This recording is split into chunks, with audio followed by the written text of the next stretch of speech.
Let's quickly tap in about last night's episode of the challenge.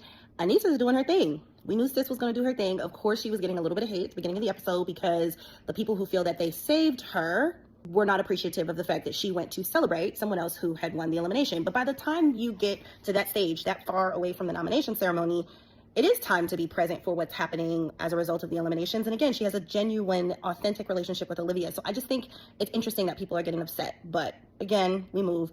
She went on to have a great episode. She performed super well. So go, Aneesa. We love you, girl. Keep doing your thing. I did think it was weird that somebody put a throwaway vote on her during the nomination ceremony of this particular episode, but we continue to move. But let's talk about another sister who was on this episode and had a lot of attention on her, our girl Izzy. So Izzy was a new threat. So she didn't have as many friends, but was a part of the UK Alliance. And Olivia, even though she's technically a vet, was a part of leading or constructing the UK Alliance. Now, this is the part that got interesting to me.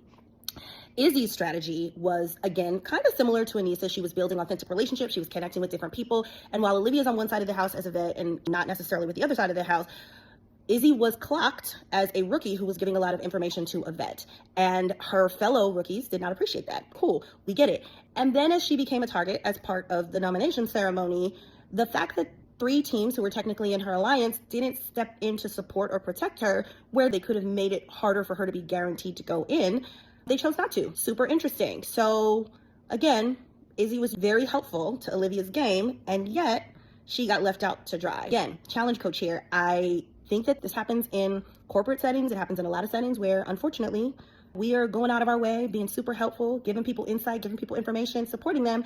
And then when it's time for them to support us, it's not reciprocated. So don't forget to ensure that where you make deposits, you are also receiving deposits, that it is not purely a withdrawal situation on the other side, right? She thought she was making deposits that she can go and cash in, and unfortunately that check bounced. All right, let's see what happens this week as we go into the next season. But poor Izzy, she's out. Still rooting for everybody black. Hopefully we see some really interesting progress. Oh, big shout out to our girl Micheala, top of the leaderboard. I'm sure she's gonna hold that spot because she is a beast. And I think her selection of her partner for next week is going to make sure that she does that. So keeping an eye on my girl Micheala. I'll see y'all soon.